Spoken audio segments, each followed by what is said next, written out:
gẹ́ yìí ń taṣọ nìbàdàn ó ní bọ̀bọ̀ Winnipeg Froster yìí fraud òun bóun ti ń wá nọ́mbẹ̀. Are you kidding me? Popular actress Lizzy Anjorin Lawal took to her Instagram page to slam a blogger that published fake news about her. She exposed a Winnipeg Froster who collected money from innocent Nigerians, assuring to give them visa. Recall in her recent online show, she has always threatened to reveal the person's picture and identity. In her most recent live show, she decided to reveal his identity, pictures, and evidence of transaction with the Winnipeg Froster. She also pointed out comments from other victims who were affected by the fraudster.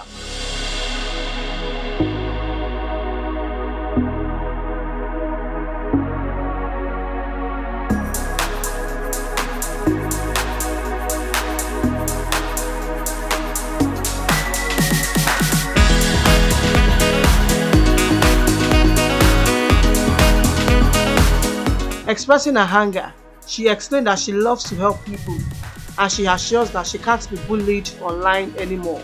She reveals that she's a blogger now and she challenges the Winnipeg Froster. Lizzy Anjorin stated that she has a criminal case against the Froster. Evidence emerged that the Winnipeg Froster with the name Joel Onaniyi keeps changing his number for his victims. How are you doing? Oh, your normal Lizzy Anjorin is changed totally, I guess. This is brand new Lizzy Anjorin, I guess. A lot of people be like, Alaja ti change o, Alaja ti yàtọ̀, Alaja ti change o, àbí ó pọ̀ pa. Ta ló sọ pé kò pọ̀ kẹ̀? Ó pipi, ó pọ̀. Ẹ̀yin Ìbàdàn ẹ jọ̀ọ́ nítorí Ìbàdàn people avoid me, please. Orúkọ tèmi kò yí kára ìmọ̀ ọmọ yẹn olólùfẹ́ yín Lizzy Anjorin. Ẹ̀gàn mi dògo. Ni mo kí yín pé ẹ kú dédé wòyí. Ní bínú ni o. I said I'm going to join you guys by 2 o'clock. But believe me, it's not easy. You know me to be a very busy person. So I am so sorry if I couldn't meet up with my time. I'm so sorry. But mo ṣá gbọ́dọ̀ bá gbogbo yín sọ̀rọ̀. Yes, today I don't want to stay too much. I just want to prove some point. And at the same time, we're going to pass a message. And message tí mo fẹ́ pass ni pé, why is it a crime to help people? Why is it a crime to help people? Let me tell you something. Journalist àti Froster Winnipeg. There was a guy. Let me check that guy. On Instagram. You need to invite your fake journalist French. That blogger ó ti gbowó owó tó yẹ kí Froster Winnipeg kó fi sanwó àwọn ọmọ lọ́mọ. See, we be complaining of, oh, Naija ò dá, government ò dá. Báwo ni government ò ṣe dá? Ṣé ìlú òyìnbó tá ń sọ̀rọ̀ gan, ṣé government ló dá gbogbo ṣẹlẹ̀ ìlú òyìnbó ni? We have some businesses, we have some companies owned by individuals. And why they are moving ahead is because wọ́n ṣe kíni, wọ́n ṣe òótọ́ lábẹ́ ara wọn.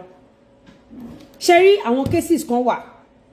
It's not about you hate Lizzy or you like Lizzy or you love Lizzy. There are some cases. It doesn't have to be because this person is my person or not. No. And Sherry, Emma ṣe mistake kan lórí social media. Bẹ́ẹ̀ dẹ̀ ṣe rí nìyẹn, pàápàá jùlọ ẹ̀yin Yorùbá. Dá. Díẹ̀ nínú àwọn Yorùbá ló dá. Though mo náà best friends tó jẹ́ Yorùbá ni wọ́n, and they are very nice. Maybe because they are okay. Sherry, ẹ̀yin ẹ̀dá kan wà. Ṣe dáadáa láyé. It's not about money. But kàkà kí ọmọlàkejì yín ga, ẹ tún wá máa fà kó ṣubú. Tírú èmi bá jáde tí bá ní èèyàn kan ṣàìdá. Ẹ jọ̀ọ́ ṣówó ni mo need lọ́dọ̀ ẹni yẹn. Àbí business ni mo need. Ó yẹ kẹ́ mọ̀ pé ẹni yẹn ó ti choke mi lọ́rùn. Mo fẹ́ pe orúkọ, mo ń treat case bọ̀bọ̀ kan, wọ́n pè ní mo ń pè ní Froster Winnipeg. Reason mo dey pè ní Froster Winnipeg, bá fẹ́ dárúkọ wọn bí yàlá ya ẹ̀dìkẹ́ má dárúkọ ẹ̀. But a friend of mine, Twams Moto, begged me pé bọ̀bọ̀ ẹ̀ máa ṣàtúnṣe. àwọn tó gbowó lọ́wọ́ wọn ó máa lọ fún wọn lówó padà ṣé mo nǹkan tí bọ̀bọ̀ yìí ṣe bọ̀bọ̀ yìí fẹ́ lo blogger nuisance kan. This blogger spoke with me 2 or 3 days ago. We spent like 2 hours on phone. And this guy asked me, kí ni mo fẹ́? Mo ní nǹkan tí mo fẹ́ ni wípé kó dá owó àwọn people yìí padà. Or kó mọ bó ṣe máa ṣe àtúnṣe kí àwọn people yìí mọ reason tí wọ́n ṣe deny wọn. If you watch me closely, recently I traveled to UK with my husband. I traveled to Canada with my husband. I traveled to US. I have many visas lọ́wọ́ mi. So this fight is not for me. But mi ò lè ní kéèyàn wá ṣe nǹkan kẹ́ wá lu ẹni yẹn jìbìtì and you expect me to keep quiet. Ẹgbẹgbẹ̀rún yálà já yín ò lè dá mi dúró. Tó bá wọn èkó lọ lo blogger mẹ́wàá. Ìwọ blogger yẹn ayé ẹ ti bàjẹ́. Àdàbí tó yẹ pé nǹkan tí Frosta Winnipeg ṣe dá ló máa lọ láyé láì jìyà. Ẹ máa ń tọ̀yàn ní sùúrù aláìda ẹ̀dá ní èèyàn játijàti ní ìtorí ẹ̀ lóore ṣe jìnnà sí yín. Ṣé bí mo ṣe wà yìí nsìn tá bá rí èèyàn méjì mẹ́ta mẹ́wàá bíi tèmi tó ń dúró fún àwọn èèyàn ṣé àní rí èèyàn tó ti máa ṣoríire gan ni. And why do I help people? I help because when I was growing up I have nobody. Mo dẹ̀ máa ń bọ́ Ọlọ́run dá má jẹ́ pé wọ́n Ọlọ́run tí n bá jẹ́ èèyàn láyé máa fi mọ̀ yàn but ẹni bí niyín nítorí pé a ti kọ́ pé ẹ̀ ní ga lẹ ṣe ń wùwà tẹ̀ ń wù yìí torí ẹ̀dá tó bá fẹ́ ga tó bá rọ́mọlàkejì tó fẹ́ ṣubú ò ní lọ́wọ́ sí kó ṣubú. Mo ń bọ̀ mo fẹ́ pe bọ̀bọ̀ kan wá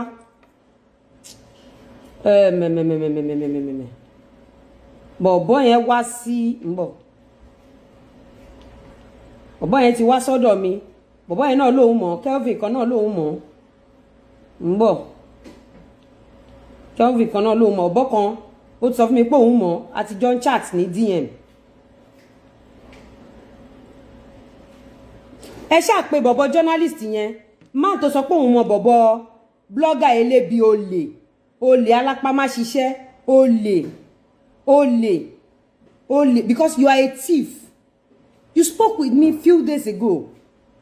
Mo sọ fún ẹ pé àwọn ọmọ tó gbowó lọ́wọ́ wọn let this guy go and settle them so he paid you. Oh, you can't shame the shameless. You can't blackmail me. Have you forgotten that I told you that I'm a brand? I'm a true sayer. I'm a blogger. In case you don't know, I am a blogger. I come online to talk. Gone are the days lẹ máa parọ́ mọ́ wa tẹ́ máa jẹ lọ. Oh, lè parọ́ mọ́ mi nísìn. And my people they want to listen to me because they know I'm a true sayer. Tí bá jẹ́ ọ̀dájú èèyàn, kéèsì yóò kàn mí mọ́. But nítorí mo bí tèmi, mo dẹ̀ fẹ́ kí àwọn ọmọ mi ṣoríire ni mo ṣe ń jáde síta pé Frosta Winnipeg. Okay, ẹ̀yin èèyàn, mo fẹ́ kẹ́ lọ wo post tí mo post ní January 30. Ẹ lọ wo comment àwọn èèyàn tí bọ̀bọ̀ yìí ti fraud. There was a lady be ó ń ta aṣọ. Lady yẹn ló ti pààrọ̀ phone fóun. Ìwọ blogger yìí mo challenge ẹ. Are you blind? Don't you see that comment? Andrew tó dẹ̀ sọ̀rọ̀ yóò ṣe private account. Àbá sọ pé bóyá wọ́n lọ lò ní. Gẹ́ yìí ń taṣọ nìbàdàn. Ó ní bọ̀bọ̀ Winnipeg Frosta yìí fraud òun bóun ti ń wá nọ́mbẹ̀. Are you kidding me? Are you normal? Mo bẹ̀ sọ̀rọ̀ níjẹta. Ó wá lọ lẹ́ni. Ó wá lọ ó kọ̀ báyé Frosta Winnipeg jẹ ni. Because I will still tell you I have good heart. I'm not a bad person. If I'm a bad person, bí mo ṣe dé Canada, bó ṣe sọ fún mi pé kí n provide ẹni tí ó lọ fẹ́ kíkẹ́, màá mú wọn síta kán mu ni. I'm a loyal person to the core. Go and ask about me. Wọ́n ní kó lọ dáwọ́ àwọn èèyàn padà. Ó wá sanwó yẹn fún wọn blogger. Naija News àbí kí lórúkọ ẹ̀ ò ní ṣe rere. Àdàbí tí kò bá gbà mí lókù. Àdàbí tí kò bá gbà àwọn ẹni ẹlẹ́ni lókù. Ló máa ṣe rere láyé. I hate it. Stop maltreating people. Especially the powerless one. Ẹ̀yin ẹni ègbé ẹ̀yin ẹni ẹ̀kọ́ ẹ̀yin ẹni àìdá burúkú yìí. Why tó ṣe jẹ́ pé ìdí ìbàjẹ́ lẹ́wà? Ọ̀tẹ́dọ́là àti Dangote wọ́n ń gbéra wọn lójoojúmọ́. Ẹ̀yin tẹ́ jẹ́ nǹkan kan ẹ̀yin èèyàn játijàti lẹ́ ń ba yàrá yín jẹ́ and you are even happy about it. You are nothing. Winnipeg Frosta, you are both nothing. Kò sẹ́gbẹ̀gbẹ̀rún journalist tẹ́ bá ń jáde máa porúkọ yín ni. Máa petition ayé yẹn pa ni. ṣé èèyàn kí ràn yàn lọ́wọ́ ni mo ràn ẹ́ lọ́wọ́ ni alójúpọ̀ àwọn èèyàn ọ̀tọ̀ ní story tó ń sọ èèyàn kan ló mú yín wálé mi ló mú ìwọ wálé tèmi ta ló bẹ́ẹ̀ ní gbogbo orí burúkú yẹn and for the fact pé ẹni tó mú ẹ wá sọ́dọ̀ mi ẹni ẹ sọ fún mi pé alájà gbogbo oore tẹ́ fẹ́ ṣe fún mi ẹ má ṣe fún mi mọ́ àbúrò mi ẹ bá mi ràn án lọ́wọ́ ọjọ́ tó ti ń ṣàṣàdé wèrè tó ń ṣe Winnipeg ta ló mọ̀ yẹ ẹ ta ló gbọ́n pa wọ́ọ̀dù yẹn mọ́ ògo yàtọ̀ sógo ògo ló jókòó ògo rèé àwọn tó ń bá ògo yìí ṣe àwọn tó ní ògo ló ń bógo yìí ṣe àwọn tí àkó ògo mọ́ wọn kì í bógo yìí ṣe ògo tó jẹ́ pé tó bá dáwọ́ lé òkú yẹn á lógo òun ló jókòó ògo rèé kó dáwọ́ lé alàyà á ṣe kí ni á lógo ògo rèé ògo ló dúró yìí mi ò kì í ṣàtàṣe no mi ṣe àwọn ọ̀nà belong mi ò dẹ̀ kí n gbé fake life I am too real and I work nígbà tí mo lọ ṣe advert fún ẹ tí mo lọ bẹ ṣe kíní ní kí lorúkọ ẹ ní Canada gbogbo àgbáyé ló mọ̀ mo ń polówó lọ polówó bọ̀ ni o tí ì fún mi ní kọ́bọ̀ owó tó fi gbé mi kúrò lẹ́kọ̀ọ́ ò tí ì fún mi kọ́bọ̀ owó advert tí mo rán fún ò tí ì fún mi kọ́bọ̀ owó MC tí mo ṣe fún ò tí ì fún mi kọ́bọ̀ ogóre ògo ló jókòó ìṣe ìwọ ṣé wọ́n rí ibi tí èèyàn kan ti bómi ṣòwò kó pàdánù rere kò sẹ́dọ̀ Ọlọ́run tó máa bómi ṣòwò kó pàdánù orí táàríkẹ́ máa ń sọ pé ògo tí yóò dógùn ògo rèé ògo tó ń wò yóò dógùn lásán ló rò pé mò ń talẹ̀ ni tí mi ò lọ máa bá àwọn èèyàn ṣàmbásẹ́dọ̀ is because mi ò lè watch kọ́mọlàkejì mi sunkún I can become an ambassador for anybody but I can't mo èmi ò rí bí tí tọ́mọlàkejì mi ti ń bàjẹ́ kí n lọ́wọ́ sí rí go and ask about me mo ní pé kó lọ sanwó àwọn olówó padà mo ṣe show fún ẹ mo lè dárúkọ ẹ mo lè gbé picture ẹ sí please I need lawyer on this platform if you are a lawyer if you have any lawyer please kindly tag a lawyer on this platform ẹ bá mi tag àwọn lawyer ó lọ ja federal government lólè àbí ó lọ sí ọ̀dọ̀ àwọn Dangote àbọ̀tẹ̀dọ́lá ó lọ jà wọ́n lólè ẹjọ́ ṣé wọn ò ní gbójú ẹ sórí social media pọ́n wá ẹ so téèyàn bá jà mí lólè sí mo declare wanted on my page ẹjọ́ is that a crime ẹjọ́ yín lọ́yà ẹ là mí lọ́yà ẹ ó jà mí lólè ìwọ ló sọ pé kí n introduce àwọn èèyàn sí ẹ kó lè bá rówó mo dẹ̀ introduce àwọn èèyàn sí ẹ àwọn tí mo introduce sí ẹ yìí wọ́n sọ pé visa application not found ó dẹ̀ gbowó lọ́wọ́ wọn àkáǹtì ẹ la sanwó sí àkáǹtì ẹ níyì ọ̀yá tó yè níyì la sanwó sí I have all the evidence email ẹ la send àwọn dọ́kúmẹ̀ntì wá sí má ṣàǹfààní journalist yẹn ni 100,000 lòún rí ẹjọ́ last show tí mo ṣe fún Bob Frost and Winnipeg yìí last show tí mo ṣe fún mọye èèyàn tó pè wọlé ni ẹ lọ wo comment section yẹn náà kẹ lọ wo èèyàn tó ń wá bọ̀bọ̀ yẹn ó ní gúdú ẹ kí n pè ẹ́ síta kí n gbójú ẹ hàn bọ̀ mo sì ń consider pé damage tó máa ṣe fún ẹ máa pọ̀ tí n bá gbójú ẹ síta tí n bá forúkọ ẹ sí which I will do máa ṣe account number máa gbé síta face ẹ máa gbé síta address ẹ ní Canada máa gbé síta because you are a thief o fraud mi àtàwọn ọ̀rẹ́ mi àtàwọn ọmọ mi. Journalist yẹn lòun jẹ́ Naija Today àbí nǹkan kan bóyá Naija News Today he spoke with me 2 days ago and he asked me madam what do you want I said let this guy go and pay these people back ọkọ bá wọn ṣàyè bí àwọn people ṣe máa ṣe visa lẹ́yìn ọ̀la òun náà tún wá sọ pé kò tí bọ̀bọ̀ yẹn ṣe ò dẹ̀ dá o pé ó máa jẹ́ kò ní jẹ́ kẹ́lẹ̀ help èèyàn mọ́ mo níbi tí mo ti ẹ̀ bá dé yìí mi ò lè help anybody mọ́ ìwọ lórí bú journalist àwọn babalákùbà bẹ́ẹ̀ dà ní industry ó lọ bèrè ayé lọ́wọ́ mèyọ́ fàwọn wèrè lọ bèrè ayé lọ́wọ́ mèyọ́ top celebrity àbí kí ló ń pè rẹ̀ nígbà tí scandal ń jẹ́ scandal gbogbo ẹ̀dá tó lè ṣe wọ́n lóore ni wọ́n ti kọ ìbàjẹ́ sí nísìn ọjọ́ alẹ́ wọ́n ti dé ó ti tán fún wọn àwọn òkú Ṣẹ̀yẹ Kẹ́hìndé lọ bèrè ayé lọ́wọ́ wọn nígbà tó ń jẹ́ city people ọ̀nà ọ̀dà magazine ni ọlá nǹkan tí òǹkú Ṣẹ̀yẹ Kẹ́hìndé jẹ lẹ́ni ni wípé tó bá gún ẹ lábẹ́rẹ́ ó mọ bó ṣe máa wá bẹ́ẹ̀ Ọlọ́run tí ṣe Kẹ́hìndé jẹ nìyẹn and that is why some people open doors for him and not everybody but some people because if tí uncle ṣe Kẹ́hìndé of city people ó ti mọ bóyá máa sọ pé àwọn ọmọ ṣé òun ló kọ́ tó bá ti gún ẹ lábẹ́rẹ́ yẹn uncle ṣe will find his way to beg you he will apologize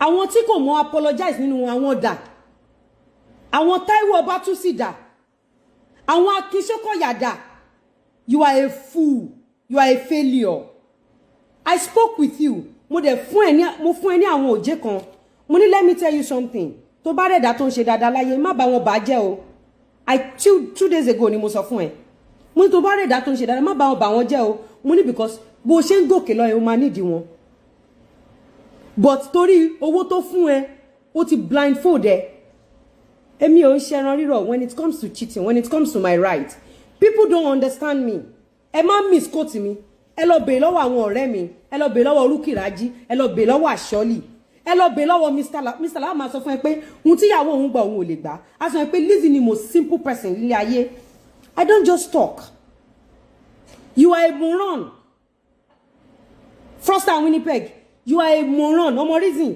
ó jà mí lólè ó yáwó lọ́wọ́ mi ó gba materials lọ́wọ́ mi mo fún ẹ ní services mi ó dẹ̀ tí ì sanwó mo ṣe MC fún ẹ ṣe gbogbo ẹ̀ fún ẹ ó tí ì sanwó fún mi ó wá ní pé èmi ṣe show fún ẹ okay now àwọn èèyàn mọ nǹkan tó ṣe mọ nǹkan tó ṣe olórí burúkú lọ́pọ̀lọpọ̀ ẹ jẹ́ kí n fún yín ní clear example ní 2018 tèmi àti actress kan jà tí mo jáde tán ní mo bú o mo ṣe gbá mo ṣàwo yes mo bú because tí kò bá ṣẹ̀ mí mi ò ní bú àwọn èèyàn kan dá sí kéèsì yẹn ni mi ò ń ṣe wèrè ṣẹ́rẹ́dà tí kò níṣẹ́ lọ́wọ́ tó jẹ́ wèrè kò kọ̀ lè sọ pé òun déédéé fẹ́ lọ àtàkì èèyàn tí ò bá sí nǹkan tán ṣe fún kámá tí sọ pé èmi tí mo máa ń busy tó jẹ́ pé 247 mo máa ń ṣiṣẹ́ ni ṣùgbọ́n ẹni yìí ó wà lábẹ́lẹ́ ó ń gún mi lábẹ́rẹ́ ebi ò dẹ̀ mọ̀ bó ṣe ń gún yàn lábẹ́rẹ́ so I came out mo ṣe kí ni mo fi sí fún dáadáa ẹ ti gbàgbé pé ìbú tí mo ń bú yẹn mi ò dọ́dọ̀ ọmọ ẹ̀ nígbà tó yán fi fẹ́ kàkà sọ pé ó ń bú ọmọ fídíò tí mo fi bú ọmọ dà torí mi ní fídíò tí mo fi ṣàdúrà fọmọ ẹni yẹn gangan ni mò ń bú ẹ dẹ̀ rí pé mi ò dọ́dọ̀ ọkọ ẹ̀ tó rọ́pò òṣè mi go and check that video out very well mo kì í ṣe wèrè o easy going person ni mi mo like owó gan iṣẹ́ ni máa ń ṣe but tó bá kọjá boundary yẹn débi tí mo ti ń jẹun I will eat you raw take that from me and know that for Lizzy Anjorin I'm not a pretender I'm not evil did you hear me I am not evil ẹgbọ́n mi kan tí mo sọ dáadáa ẹni yẹn wá sọ pé òun sùn mí pé mo bú òun ẹ rí pé pápápá kéèsì yẹn sáré die down ṣé mo reason tí kéèsì yẹn ṣe die down mo ní strong criminal case against ẹni yẹn tí mo dẹ̀ lẹ́rìí lọ́wọ́ first one mo kọ́kọ́ sọ pé okay kán lọ test àwa méjèèjì pẹ̀lú drọ́ọ̀gì kán gbé result síta part 1 nìyẹn ìgbà tí mo gbé part 2 síta tán invite ẹ̀ kí lẹ́ni tán ṣe wọ́n náà parí ìjà fún wa wọ́n ò parí ìjà fún wa o Mrs. Ọpẹ́ Tódọlápọ̀ wà láyé because she was on ground that day wọn ò lè parí ìjà yẹn ń ṣe ìjà tí wọn lè parí because it has to do with my life mo dẹ̀ ń lọ jẹ́jẹ́ mi ni when the whole world came against me then do you know what I was saying mo ní Olúwa fi wà mí dá mi lẹ́jọ́ nítorí pé ẹni tá à ń sọ yìí mo rò páwọn òbí ẹ̀ gbàdúrà fún tó bí mo ṣe máa ń gbàdúrà fún ó tún yàtú lọ́rẹ́ mi she was never my friend I only met this lady 3 times in my life but I love her I love everybody I don't hate people because me many to ma help me lẹ́yìn ọ̀la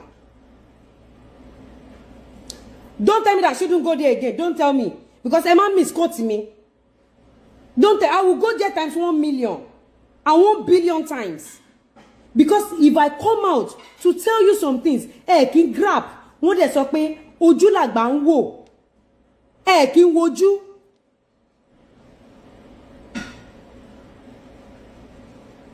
báwo ni mo ṣe máa ṣiṣẹ́ tí mo fèsì career mi gbogbo yín tẹ́ ń wò mí lẹ mọ̀ pé mi ò kí ń ṣàtàché ẹ mọ̀ mí ẹ mọ̀ pé ṣé mi ni máa ń ṣe mọ̀ pé mi ò kọjá àyè mi ń ta síyàn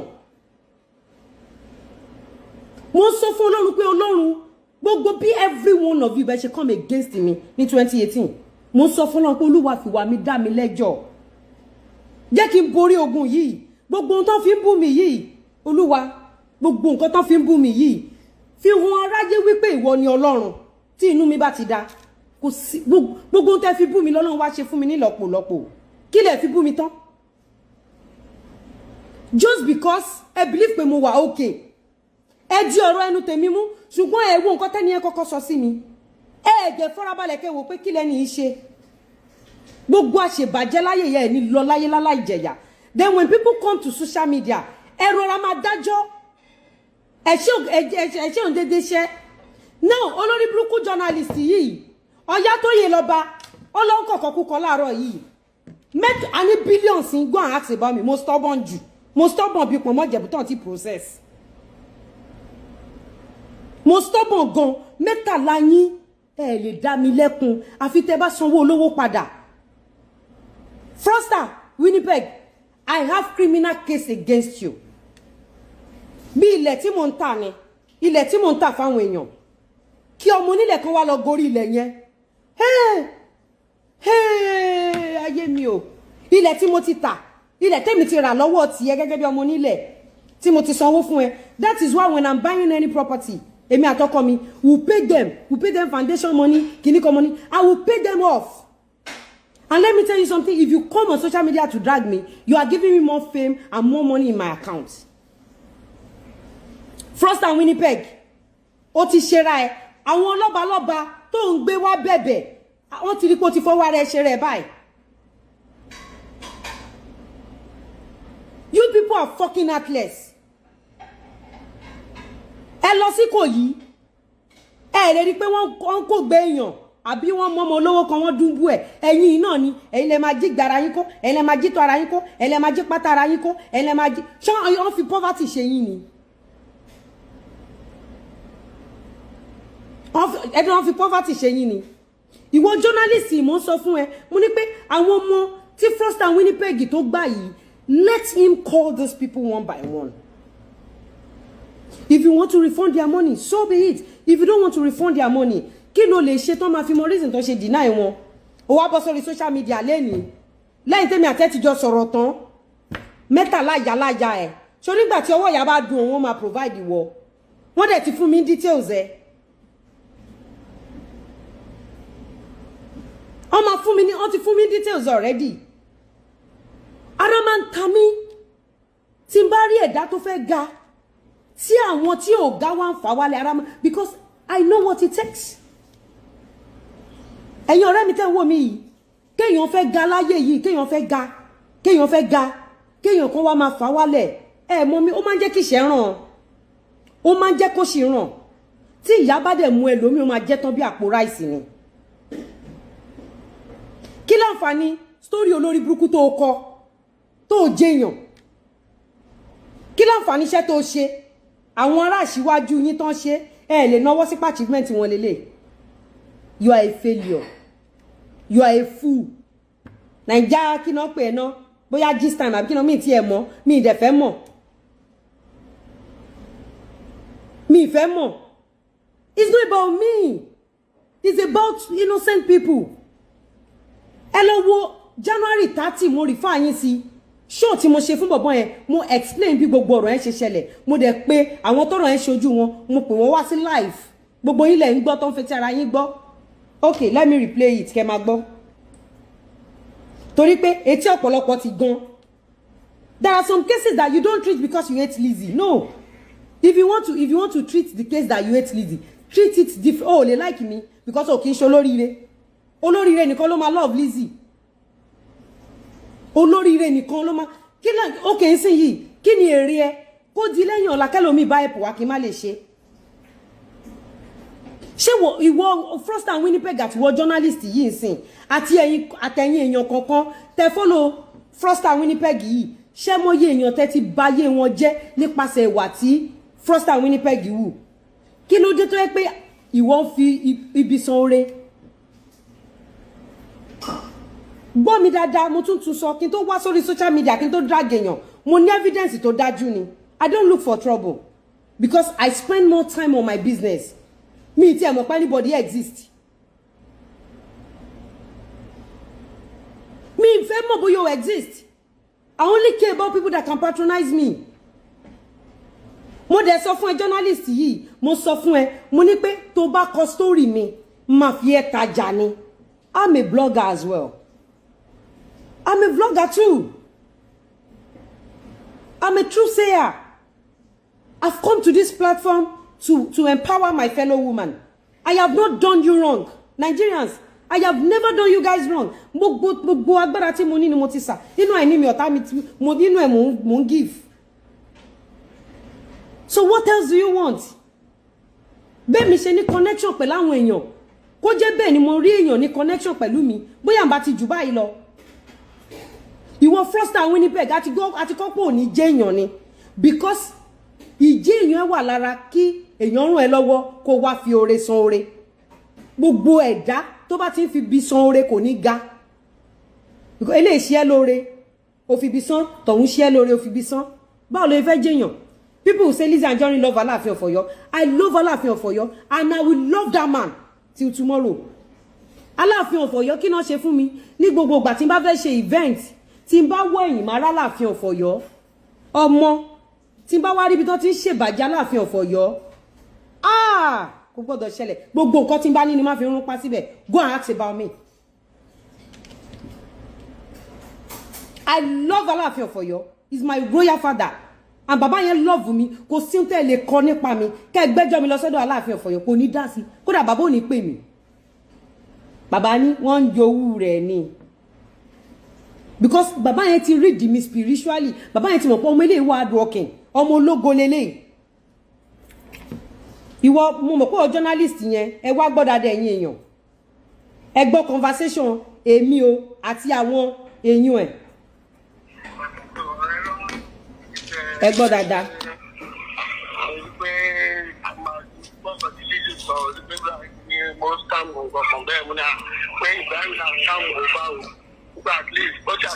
Ẹ wò ẹ̀yin méjèèjì àti wọ Owólabí àti Yakin tẹ́ bá ní kankan sọ èmi àti Yakin àjọ ní ọ̀rọ̀ mo máa bẹ̀rẹ̀ show ní 4.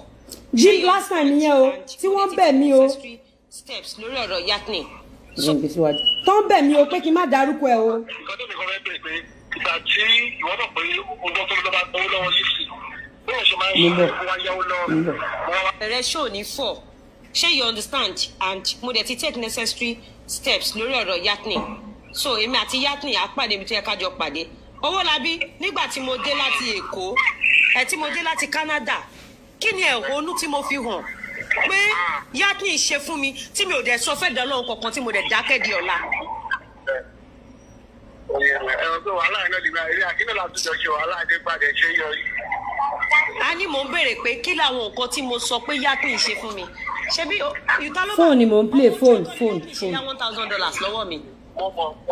Ṣó fún mi padà? Àṣìbẹ́ náà ṣàbùjẹ wàá gbà. God bless you. Ṣẹ gbọ́ lára àwọn owó tó yá nìyẹn o. Ẹ tó rán tó wá gbà rè. Owó tẹ́lẹ̀ owó gbowó àwọn òkúnya. Ẹ má pa àgbo yìí. Nǹkan tó mo ṣe fún àtọ́ wípé. Mi ò rí ibi tí o lè Owó ló yá. tí o lè ti. Nígbà ọ̀rọ̀ òtẹ́lẹ̀ ọlọ́ọ̀tẹ́. Mi ò rí ibi tí o lè ti fẹ́ gbójú ju ẹni tó jà ló lè lọ. Anyway, ṣé o mọ Túndé 2 Arms Motors? Bẹ́ẹ̀ni. Ó wà lórí aago. Ẹ wo ẹ jẹ́ ká fi ìtókù díjọ́ tí ojú èmi àti ẹ̀ bá máa kanra. Ẹ mọ̀ pé ṣe rí social media ariwo lásán ni social media. Kí ni mo sọ fún yín? Ariwo lásán ni social media. Social media ò dé court. Social media ò dọ́dọ̀ ọlọ́pàá. Ẹ gbọ́ mi nǹkan tí mo sọ ariwo ẹnu lásán ni social media. Ìwàásù opinion ẹ based on pé o hate ẹni yẹn àbò love ẹni yẹn that is social media for you. But nígbà tá a bá jọ dojú ọlọ́mọ òtó gbogbo evidence bá ṣe sanwó account a sanwó sí gbogbo àwọn tó purọ́ fún tó ń tiẹ̀ ń di yẹn wọn ò ní lè save ẹ because ọjà mi ló lè mò ń wá ẹ láti 2018 ni mo ti ń wá ẹ ẹ̀tọ́ mi dẹ̀ declare wanted.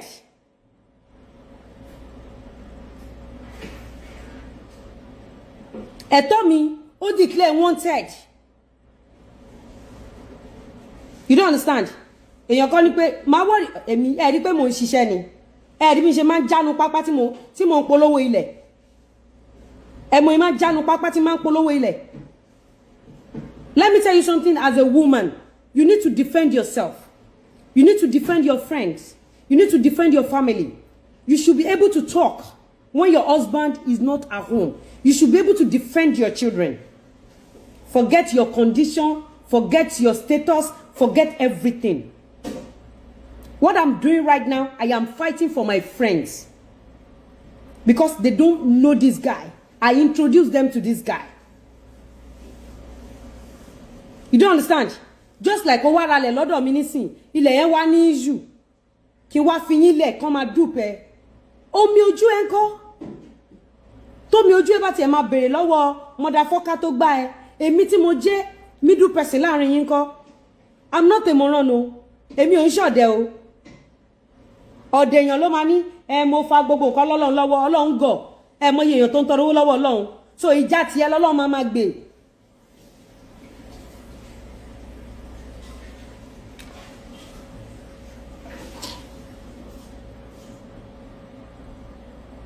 Mo ń bọ̀. Olófò ni ẹ́.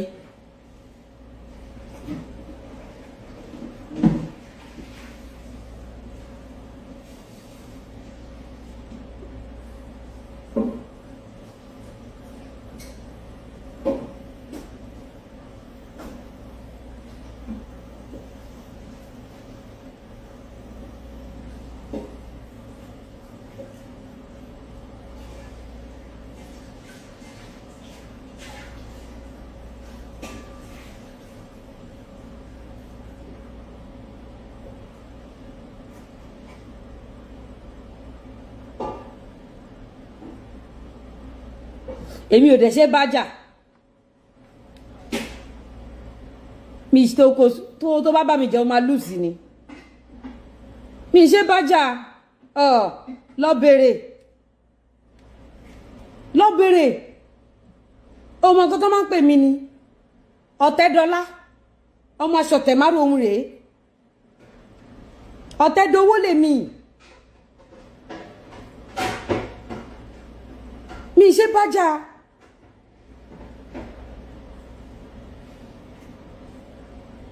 Ìgbà kan tí mi ò marry ẹ ń wo bóyá èèyàn olólùbọ náà ohun tó bá mú ọkọ èèyàn tó bá sọ pé go ahead and do this ó yẹ kẹ́ mọ̀ pé nǹkan yẹn nísàlẹ̀ ó ti beyond nǹkan tí èèyàn lè endure. Sanwó àwọn olówó ni mo sọ fún ẹ.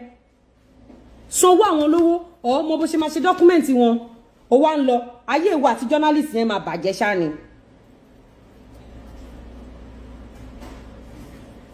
Because mo rùn ẹ lọ́wọ́ ni mi ò mọ ẹ rí now. Mi ò mọ ẹ́rí yìí.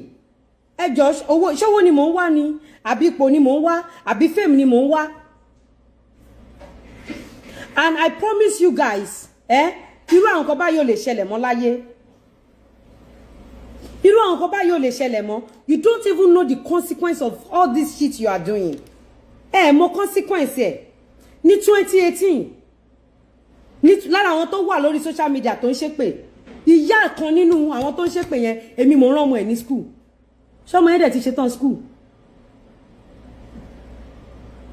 Woman kan gbọ́ ọmọ ẹ̀ dání ó bẹ̀rẹ̀ sí ní sọ̀rọ̀ ó bẹ̀rẹ̀ sí ní ṣépè àwa fún àwọn èèyàn kan ní fóònù 10,000 èmi pín recharge card 200 ẹjọ́ àti 2020 àti 2018 yẹn ẹ dẹ̀ tún recharge card lórí platform mi mọ́.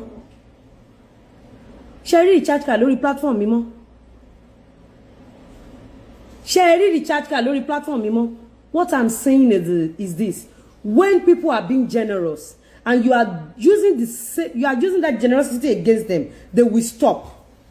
And people that need to gain from that generosity, ẹlẹ́dàá wọn á dá fún yín, kò ní jẹ́ ká yín náà rọ́nà lọ.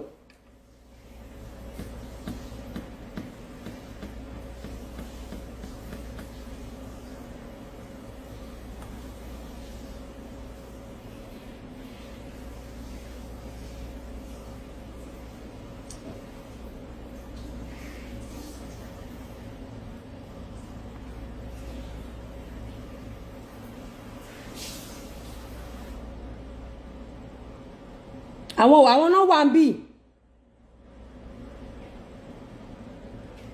Àwọn náà wà ń bì.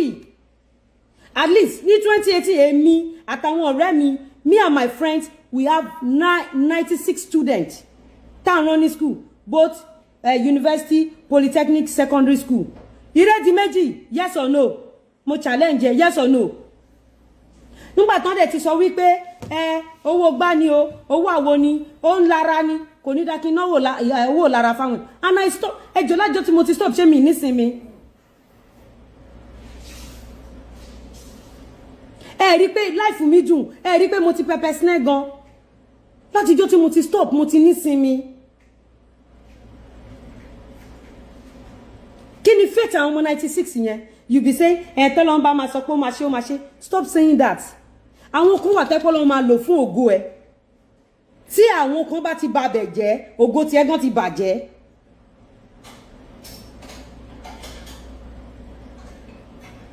ó gbọ́ mi gbogbo ẹ̀dá tó dẹ̀ lọ́wọ́ sí ìbàjẹ́ àbí ìṣubú ọmọlàkejì ẹ̀ tó jẹ́ pé bí tẹ́kọ́ ọmọlàkejì ẹ̀ ti róore gbà ó wá blọ́ọ̀kù bẹ̀ tó rán ti ṣoore fún wọn ìwọ bí pé òwò nídìí nǹkan mẹ́rin wọn náà ní gbóore òun lẹ ṣe rí pé àwọn téèyàn ń jẹ tíyà ń jẹ ó pọ̀ we be blaming the government kí ni government fẹ́ ṣe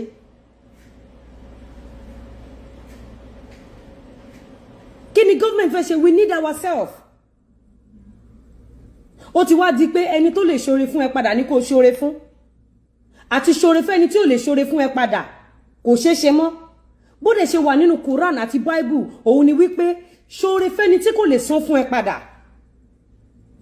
but ẹ ti mú gbogbo ẹ ti yí padà ẹ ti yílù padà ó di pé ẹ̀dá tó bá lè ṣoore fún yàn nìyàn máa ṣoore fún and that is why you see the segregation the poor ones remain poor the rich ones are getting richer.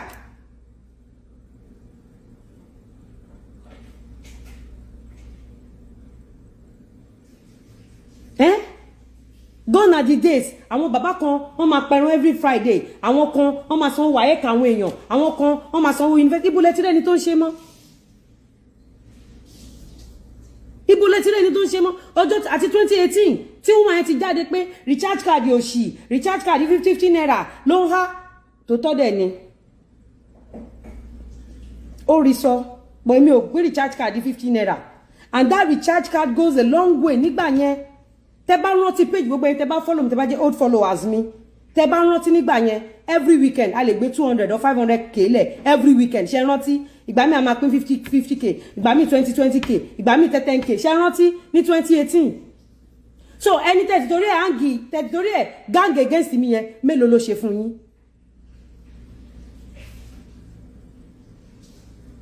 mélòó ló ṣe I'm a true sayer I don't care if you hate me you know, for saying the truth. I don't fucking care. I don't care.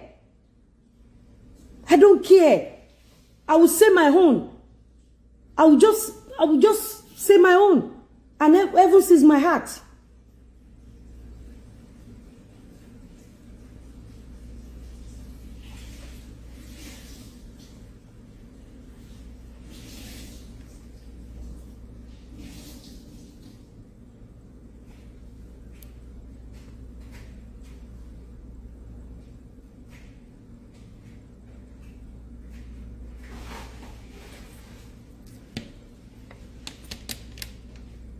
Okay, someone said I even benefit from it.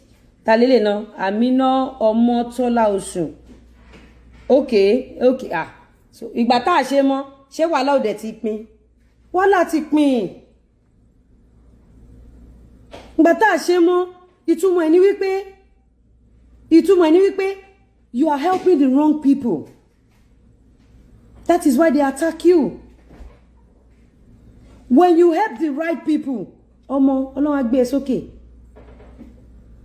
At times ẹlòmíì máa wà mo máa wò pé kíní ìwọ̀n mi ṣe o máa kàn tún kóra mi níjànú pé Lizzy o mọ̀ pé tó bá ṣe kíní yìí ẹ̀tẹ́ ló máa. And that is not me. The real me is when I have 10 naira. The real Lizzy, when I have 10 naira, I want to share 9 naira with you. That 9 naira yẹn máa fi dán lọ́wọ́ lára ẹ̀. Olúwa 10 naira ni mo fẹ́ ní 9 naira. Má ṣe wá fún mi ní lọ́pọ̀.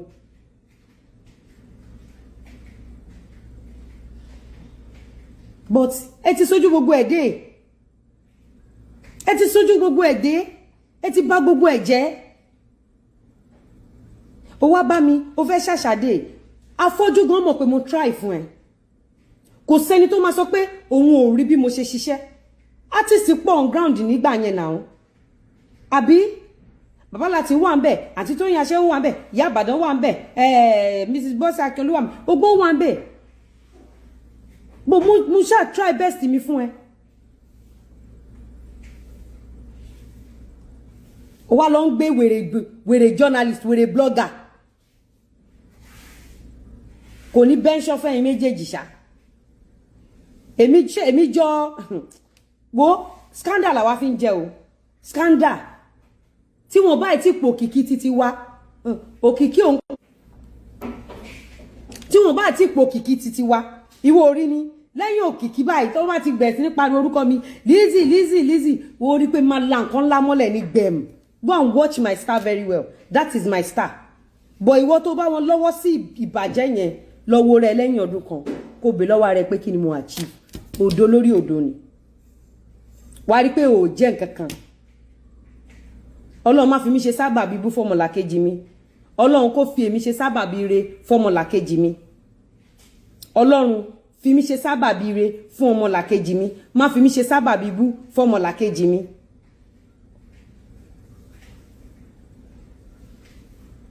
Go and watch my show 30th of January go and watch it ó wà ńbẹ̀ tí mo sọ̀rọ̀ bọ̀bọ̀ ìwèrè kan náà gbé ní YouTube ó wá fi headline sí pé èmi ra Lizzy Anjorin caught with fake credit card to buy ticket níbo náà ti ń ṣerú níbo náà ti ń ṣerú Lizzy mani mi ò ń ṣèbàjẹ́ mi ń ṣàìdá irú ò lè ṣẹlẹ̀ sí mi mọ̀ ń pa kọ̀ǹpútà dáadáa so mi lè ṣe fraud gbogbo àwọn orúkọ tẹ máa pè mí gbogbo nǹkan tẹ máa fi ń lọ mí yẹn mo wish kọ́ ló ń là yín lójú ẹ̀mí ṣódẹ́rì ìsọkúsọ tẹ máa ń sọ ìbàjẹ́ ọmọ ẹlòmíì tẹ máa ń ṣe òun ló máa jẹ́ káyé tí ń gan bàjẹ́ ń gbà mí bó ẹ mọ̀ ibo ni if I want to travel to anywhere in the whole world I pay cash I have agents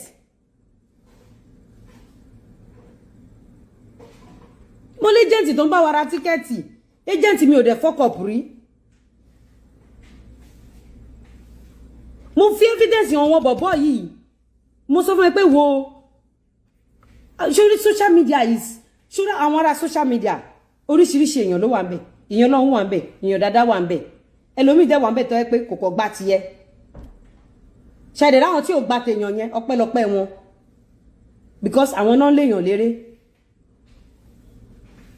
2018 ẹ má bára aṣọ mọ́ ẹjọ́ ṣó wọ aṣọ ni mo náà sìn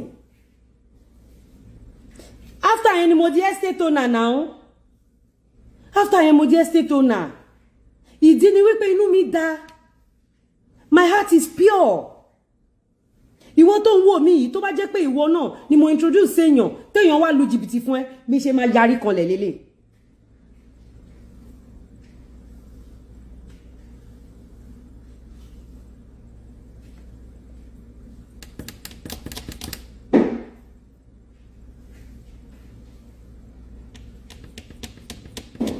bí ṣe máa yarí kanlẹ̀ lélẹ̀. Do you know why I'm coming on social media to tell you all this? Torí pé tó bá dọ̀rọ̀ tí kéèsì yẹn bá ti wá fẹjú tán wọ́n máa sáré wá bá yín wọ́n á gbé fake story wá bá yín fake story yẹn lẹ máa sáré judge òun mo ṣe show January 30 yẹn kẹ́ lè bá rí pẹ̀lú evidences kankan mo ṣe so that kan tó wá gbé kinní wá bá yín kẹtọ́ tí Lizzy dé Lizzy ní ìjàgbọ́n ẹ̀ pàjẹ́ Lizzy ti burú jù Lizzy burú Lizzy ní jọ̀ngbọ̀n ìwọ tó bá wá tọ́ Lizzy ṣó rí pé ọgọ́gọ́ ni bàbá wèrè ó yẹ fi mí lẹ̀.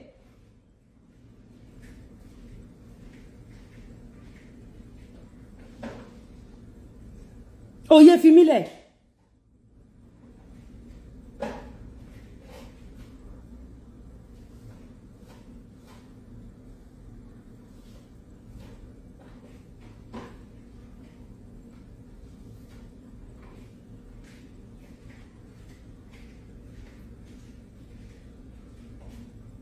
Mo ti block ẹ. Ṣó wá rí Lizzy Anjorin fan tó ń sọ̀sọ̀kúsọ yẹn. Olórí burúkú ni ẹ́. Wo nǹkan tó máa fi tẹ́ gangan nìyẹn tí n bá de yín mú ẹ ó lọ bèrè mi dáadáa ìwọ tó wà behind ká kíní yẹn wọ́n máa gbé email ẹ wá fún mi nísinsìnyí ó ní lè travel mọ́ tó máa fi kú email tó lọ fi open Lizzy Anjorin fan yẹn ó ní lè travel mọ́ tó máa fi kú email ẹni mo need wọ́n dẹ̀ máa gbé wá fún mi.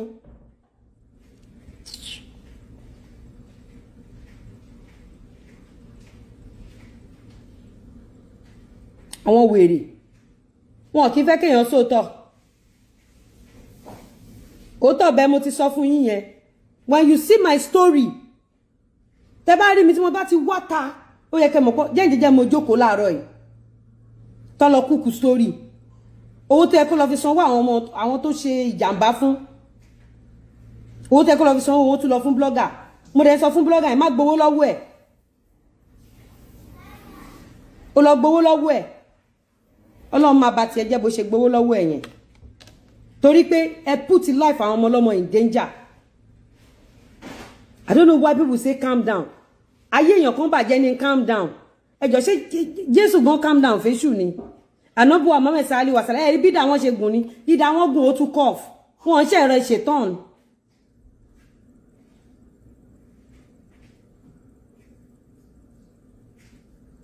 ẹjẹ́ mi ni máa ń lọ kí n polówó lẹ́mí kí n polówó sóyòyò gbogbo ẹni tẹ́fẹ́ fáìn báyìí tẹ́fẹ́ pẹpẹ sinẹ́ ẹ ra sóyòyò àti pọ̀nmọ́ funfun.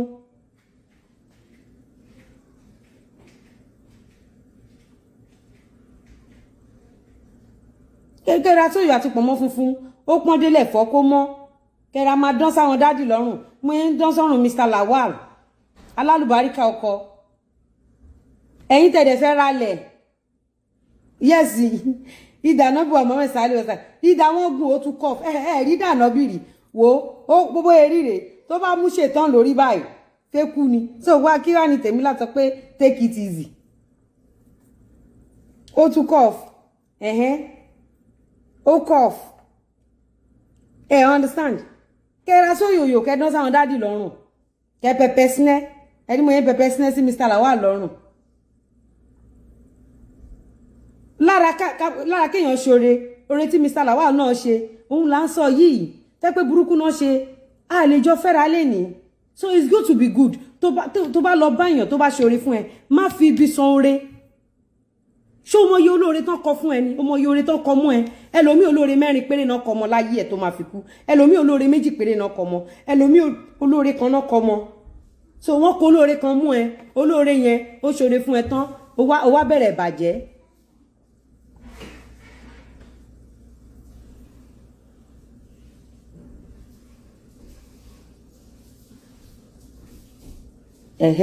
You read that ticket story fake ni báwo ni ó ṣe máa fi fake kera ticket kí ló kèmí pẹ̀ èmi ò mọ́wọ́ kọ̀ǹpútà lọ bẹ́ẹ̀ fake ni mo mọ̀ pálábòsí pọ̀ bọ̀ àwọn olólùfẹ́ wa náà wà ẹlòmíì destiny ẹ̀pà ẹyọ kan ni irú eléyìí sí ìjọ tó ti lóun ṣàṣàdé táwa ti lọ àdẹ̀gbọ́rò kó ṣe mí mọ̀ bóyá ó dẹ̀ ń ṣe àmọ́ mọ́ nǹkan tí mo kàn mọ̀ ni pé ẹ̀dá tó bá lọ bá tó bá ṣe oore kan fún ẹ tó bá ṣe dáadáa ń bẹ á ṣe mẹ́wàá fún ẹ n tí mo mọ̀ nìyẹn bóyá ṣe oore kan fún ẹ ó wá mú gbogbo ó bá jẹ́ ó bá yá ara ẹ jẹ́ ó tún bá yá àwọn tó máa nídìí ẹ̀bùn ẹni yẹn jẹ́ kí lè rí ẹ.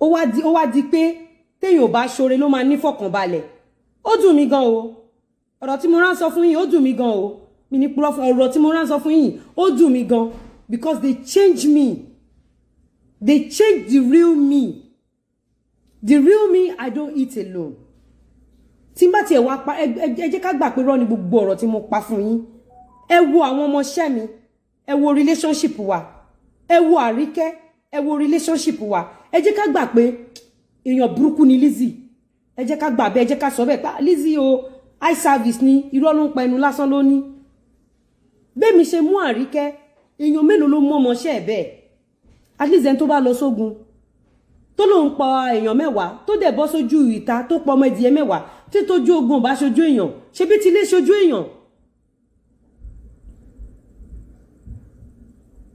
àbí look at the relationship between me and Àríkẹ́ and it's not Àríkẹ́ go and ask my workers tell one of them bá ní ìṣòro wọn ti di ìṣòro mi bọ́lá ń ṣe dá mi nìyẹn but everything ó ti change débi pé mi ò lè accept new people into my life and that is not me ó inconvenient ayé mi because àdéhùn tí mo bọ́ lọ́hùn ṣe kọ́ nìyẹn àdéhùn tí mo bọ́ lọ́hùn ṣe ni pé ní anywhere tí n bá wà láyé mi even kó kú mi kó ń jẹ tí mo fẹ́ jẹ I want to give it to people at a certain age of my life I want to look back and say oh èèyàn báyìí lèmi náà ní impact láyé wọn. But I realize the fact that the more I put myself out there to help, the more ni mo ṣe run into trouble. When this guy came to me, tí n bá ṣe bí superstar fún, tí mo ṣe bí celebrity tí mi ò dá lóhùn, ṣé lè máa ṣẹlẹ̀? Ìgbà tó ní kí n yá òun lówó tí mi ò bá yá, ṣé lè máa ṣẹlẹ̀?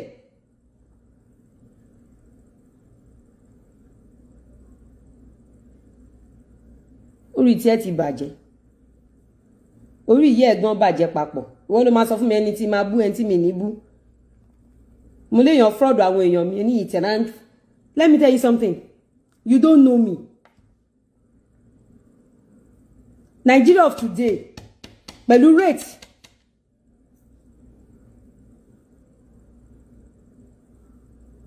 Olórí burúkú ni ẹ ó tún lọ open Lizzy. Ayé ẹ máa bàjẹ́. A ní email ẹ mo máa mú jáde. Wèrè ọmọ. Olóṣì. Olórí burúkú èèyàn kan dẹ̀ ló máa ń hùwà yìí o. Olórí burúkú ẹ̀ èèyàn kan ni o.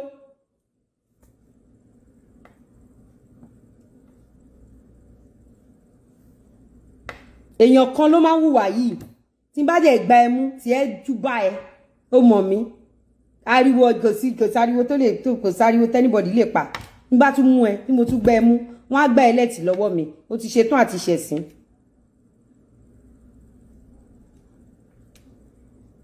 Ó ṣetán àti ṣẹ̀sín.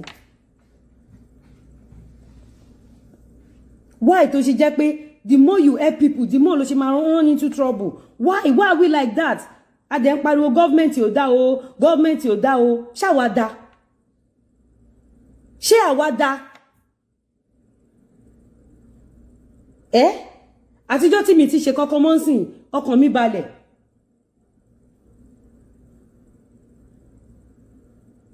mi balẹ̀ kò sí wàhálà ẹ rí pé kò sẹ́ni tó drag mi drag èèyàn.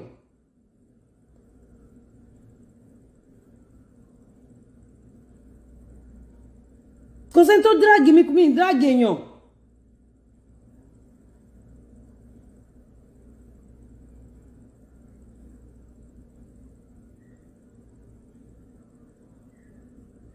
Ọlọ́run ti expose wọn already. Ọlọ́run ti expose wọn. Ọjọ́ tán ti lọ kí náà mú bọ̀. Wọ́n mú kankan bọ̀. Ẹ̀yin obìnrin tẹ́ wà lórí platform. Ẹ jẹ́ ká ṣe business ti wa. Black people. Nígbà tó ń sọ pé ọ̀rọ̀ kí lorúkọ ẹ̀ o ọ̀rọ̀ kí lorúkọ kí ní tó fẹ́ ṣe yìí kí làwọn Yorùbá fẹ́ ṣe yìí ná Odùduwà tẹ́ bá rántí that was the time tí mo ṣe show pé Odùduwà pé àwọn tá fẹ́ ṣe Odùduwà báyìí ọmú mi bẹ̀rẹ̀ sí ní bú mi ẹ tí mo dákẹ́ mi sọ kankan ibo náà yọjú ọ̀rọ̀ Odùduwà sínsìn ọgbọ́n ẹ fọ́ gbogbo ẹ̀ ó ti jẹ́ pé ẹni tó bá ń gbèjà yín ẹni tó ń try tó fẹ́ kí gbogbo ẹ̀ da òun la máa face ẹni tó ń ṣàánú ẹni tí ò fẹ́ kí ìyà jẹ àwọn èèyàn òun la máa bájà àwọn tí kò dẹ̀ ṣe nǹkan kan àwọn la máa tò sí lẹ́yìn wá ìtayé yín ṣe rí bẹ́ẹ̀ kò dá o ẹ change o kò dá o ẹ má jẹ́ ká máa fi ibi san oore kò dá o.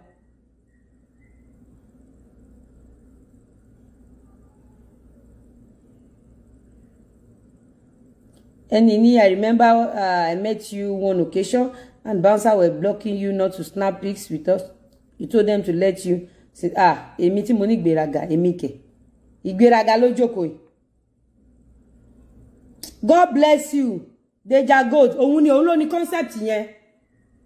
Òun ni. Ẹ̀rí ó ti ṣe fún Yomi Fabiyi, ó máa ṣe.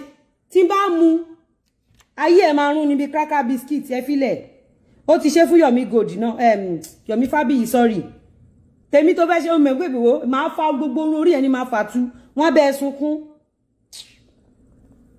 on ló máa ṣorí burúkú yẹn eri tó lọ open Lizzy kinikan àwọn olè ọ̀lẹ see let me tell you something tó bá help mi ní gbàgbé ẹ láyé when you help me mi ò ní gbàgbé ẹ tó bá dẹ̀ ṣèkà fún mi ò ní gbàgbé ẹ o mi nígbàgbé ẹ̀ tó bá ṣèkà fún mi because question tí mo máa béèrè lọ́wọ́ ara mi ni pé kí ni mo ṣe fún ẹ èmi dẹ̀ mean well fún ẹ but ìwọ mean evil to me mo nígbàgbé ẹ̀ ẹ̀rí pé Ọlọ́run ń ṣèyàn ogun tán bá mi fà ní 2018 ẹ̀rí pé Ọlọ́run ṣe fà mí yọ nítorí pé inú mi dá because I have good heart I have plain heart people don't just understand me they won't read the lips mi wọn mọ̀ kan tí mo ń go through and that person use gbogbo ọgbọ́n àlùmọ́kọ́ ó lè lo ọgbọ́n lójú ọmọ aráyé mo dẹ̀ ń sọ gbólóhùn kan mo ní ẹ̀dá tí gbogbo ayé bá ń ṣépè fún àmọ́ tó bá ń hùwà àdúrà lójú Ọlọ́run mo ní àdúrà máa jẹ́ tiẹ̀ ṣe rántí mo wá ní ẹ̀dá tó bá ń hùwà èpè kí gbogbo àgbáyé máa ṣàdúrà fún àdúrà ò ní jẹ́ tiẹ̀ ṣe rántí pé mo sọ̀rọ̀ ní 2018 look at me today alhamdulillah nǹkan tó bá mi pò ó lójú ẹni tó lè survive ẹ̀ mo survive ẹ̀ torí pé mi ò ṣe kà mi ò rò tèèyàn níbí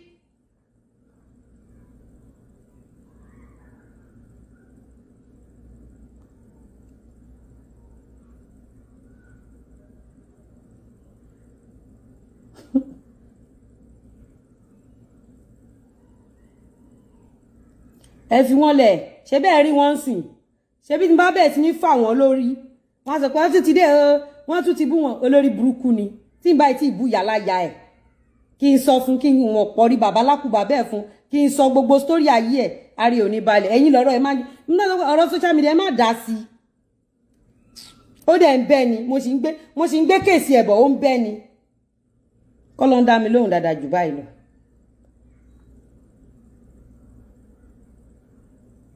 ẹ ṣe jàre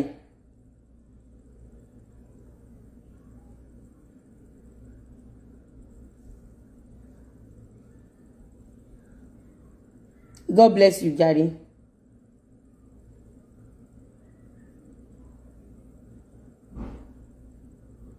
ayé wọn ti bàjẹ́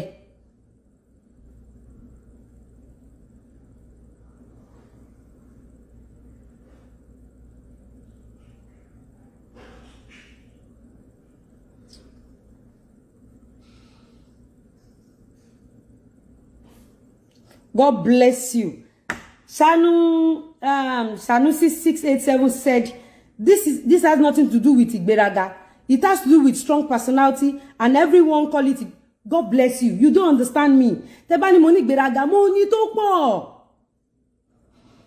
Ẹ fi ìgbéraga mi lẹ̀ fún mi, bọ̀ níwájú Ọlọ́run mi bless mi.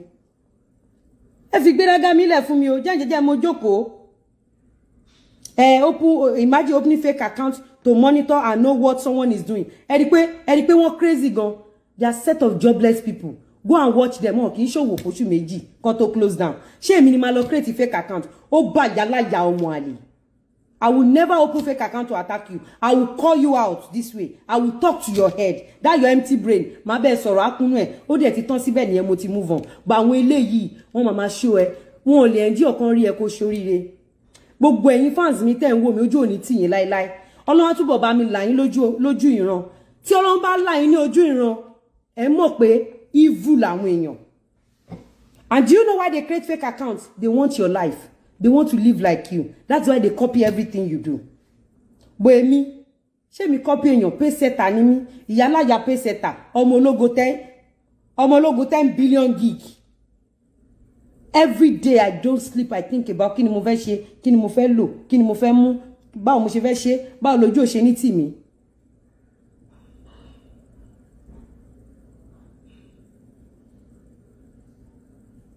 Báwo lójú ò ṣe ní tì mí? Bí mo ṣe máa sáré kiri nìyẹn láyé mi.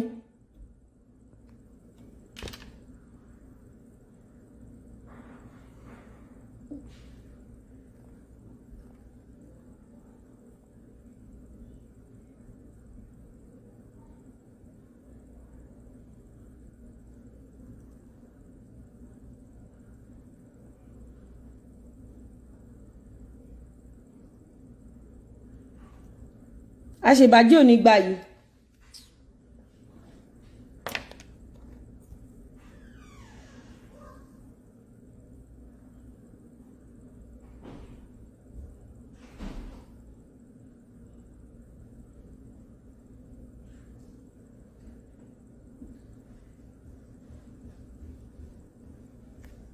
àṣebàjẹ́ ò ní ṣe kíni àṣebàjẹ́ ò ní gbayì.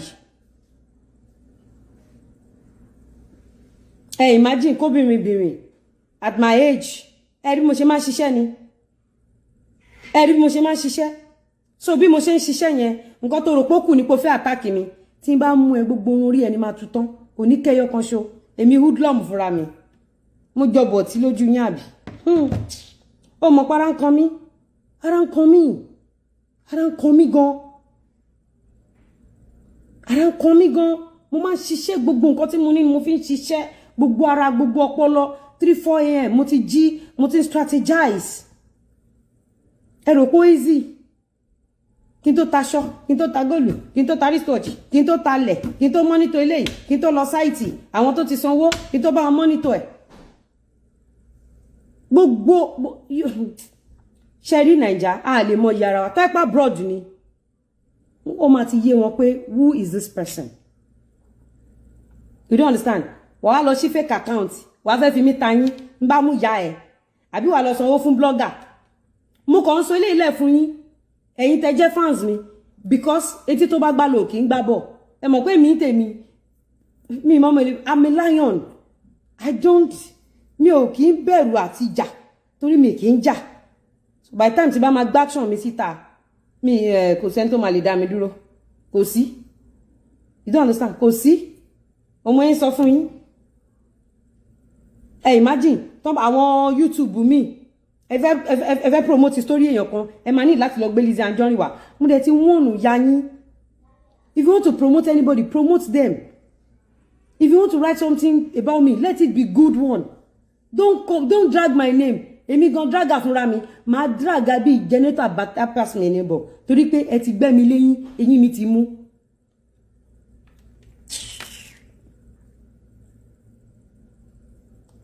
Na lie if I dey angry I dey fine na lie if I dey angry I dey fine. ẹ̀yin obìnrin jàre ẹ jẹ́ ká sọ̀rọ̀ ẹ jẹ́ ká lọ sí business ṣe mo fẹ́ kẹ́ máa look pepper snapper kẹ́ máa look sexy kò yé yín so that tẹ́ bá wà wájú àwọn dáàdì gan kò yé yín tẹ́ bá fẹ́ bínú under 1 minute wáyé tẹ́ ti pepper snap gbogbo ẹ̀ tẹ́ ti lo sóyò tẹ́ ti lórun mi jọ̀lọ̀ tẹ́ ti lo pọ̀mọ́ funfun gbogbo ẹ̀ kò yé yín àwọn dáàdì gan ò ní jẹ́ kí ni ò ní jẹ́ kẹ́ bínú mo tẹ́ sọ fún ẹ̀yin tẹ́ ra lẹ̀ ṣé bí mo sọ fún yín pé kẹ́ ra lẹ̀ ṣé mọ̀ pé owó lẹ̀ ti lé sí báyìí torí sìmẹ́ǹtì tí wọ́n sí ẹ̀mẹ̀ àbẹ́mọ̀. Okay, let's talk about these people.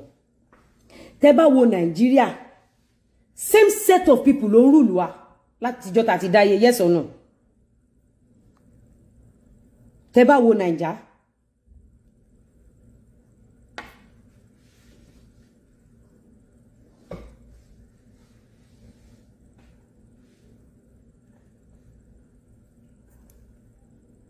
Àbí o, they are not enjoying it, kan waka. This might come and do high. Eri go pepper snare láti bí ijọ́ mélòó kan. So yoyo ni o. So yoyo ni. Àti pé àwọn tó fẹ́ ralẹ̀ tí wọ́n fẹ́ kí Mr. Lawal kan ṣe film take àbí kí náà ń pè fún wọn.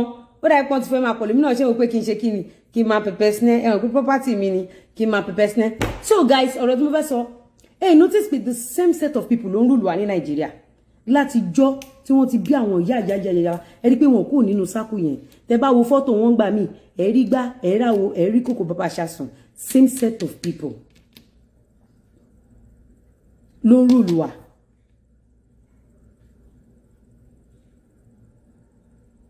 You don't understand why tó jẹ́ pé same set of people tó ń rúlu wa yìí ẹ rí pé àwọn ọmọ wọn ló tún ṣe kí ni náà tún fẹ́ ra wọn ẹ jára yín.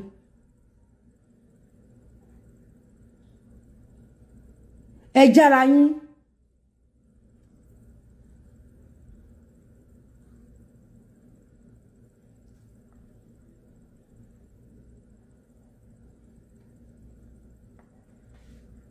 Ẹ jára yín. Àwọn same set of people tó wà lórí power yìí. Àwọn same set of people tó wà lórí wire lórí kí lórúkọ ẹ̀. Same set of people tó wà lórí power yìí. Why tó ṣe wá jẹ́ pé same set of people ló fẹ́ wà nínú poverty circle. Question yẹn a máa treat ẹ níjọ́ mi.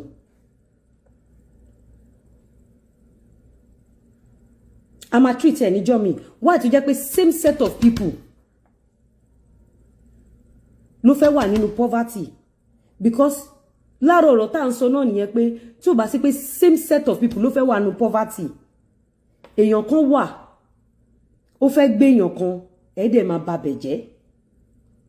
Èèyàn kan wà á fi àìní ẹ̀ á fi gbé ẹ wàá dẹ̀ ba bẹ̀ jẹ́ fún àwọn tó ń bọ̀ lẹ́yìn. Why? Ṣógun ìdílé ni àbásàsì? I'm just asking. Torí pé èmi o kíní yẹn máa ń bá fún mi. Bí ọ̀pọ̀lọpọ̀ ṣe máa ń ronú, bí ọ̀pọ̀lọpọ̀ ṣe máa ń ṣe, a máa stage show lọ́la. We have so many things to talk about. Jobless journalist tó ń kọ ìkọkúkọ yẹn. You have so many things to write about. Bó ṣe wà yìí, kí ni minimum wage èló ló ń gbà? Ojú ayé ẹ pó ti ń lọ 200 naira. O ò dẹ̀ rí nǹkan kan ṣe sí. Ọ̀rọ̀ Lizzy lórí mú mẹ́nu. Àpò gàrí tí ń lọ síbi tó ń lọ, ata tí ń lọ síbi tó ń lọ, wọn ò kó màálù àtẹran wọlé mọ́. Tó bá gbéra láti bẹ́gà tó ń lọ sọ́gbà, o máa lo hours. Ẹ̀rí kankan. Ẹ̀rí kankan ṣe. Hausa gang up. Wọ́n ṣe nǹkan tó wù wọ́n. Àṣírí wọn ò tú. Igbo gang up. Wọ́n ṣe nǹkan tó wù wọ́n. Ẹ̀yin Ṣódùduwà within 24 hours ẹ ti fọ́ gbogbo ẹ̀ lójú. Ta la ṣe? I want to know.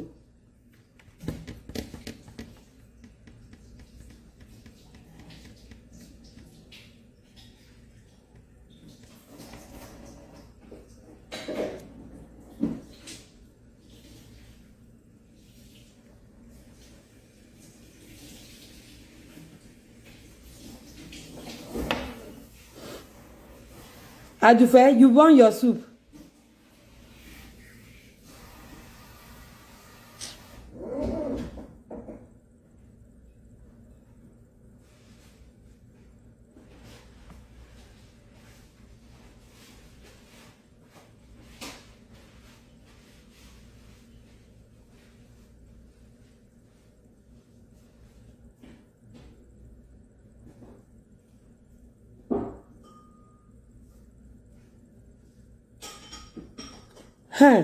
What Sumbi said, because people don't have focus anymore. Poverty brain frees poor people. I don't get it. Mo ti block wèrè yẹn. Òun kan náà ni, òun ló ń lo account yẹn. Ẹni pé ó ti kó bá rẹ̀ ńsìn. Ẹ jọ̀ọ́. Thank you. No, I don't want. Wèrè ni. Ṣebí kò rí evidence ló ṣe sọ pé wọ́n ṣe kí ló náà ṣe náà olórí ibú olóṣì. Wèrè. Abo ti promise ẹ ní Canada ló ṣe ń ṣòṣì. Ó wo document ẹ ti bàjẹ́ nulé.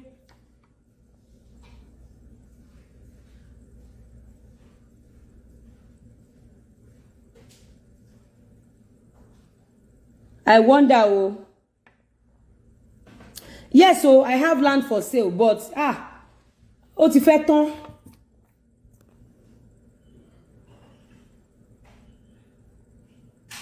God bless you. Rántí Adéyanjú, God bless you, jàre. Ó sú mi o. Tí mo ti òun ló ṣe wèrè ẹgbẹ́ tó wọ́n fẹ́ ṣe kinní kan innocent man tó gbowó lọ́wọ́ àwọn èèyàn. Go on January 30 ó sì wà ńbẹ̀ tí mo post ẹ̀. Ike fraud. Innocent man tó mowó yá, innocent man tó máa àwọn ọjà gbà, tó máa àwọn gbogbo nǹkan gbà, innocent man tó gbowó lọ́wọ́ àwọn èèyàn, tó bá yé wọn jẹ́ táwọn ẹni ẹlẹ́ni ò lè travel mọ́. Orí ẹ̀ bàjẹ́. Mo ti block ìyá ẹ̀. Òun jẹ́ bọ́sítà pẹ̀lú real account ẹ̀. Mo ò ní fún jẹ́. àwọn òṣìdìran ni wọ́n òṣìdìran. Àmìjàre Halima àrídùnnú ọmọ, thank you.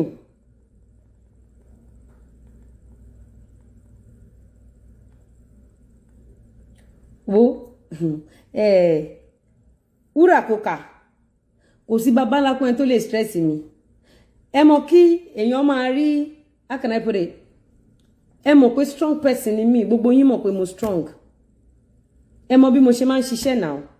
Ẹ mọ̀ pé mo strong.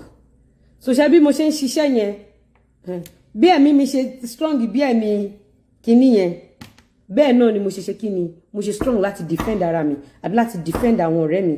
You can't defraud my friends. You can't.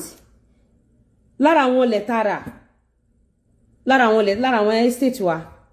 Recently bọ̀bọ̀ kan lọ síbẹ̀, ó mú yàn lọ bẹ̀.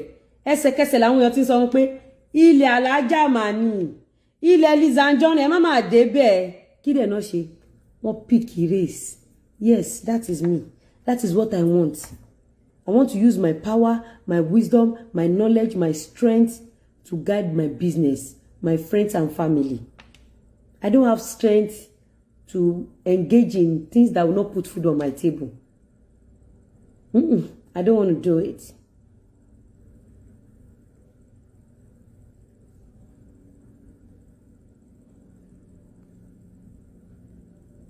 Thank you. Dabi Lebi said, your teeth is lovely. Thank you. From South Africa, God bless you. Our next, I'm still coming for these people. I'm still coming for them. Yeah.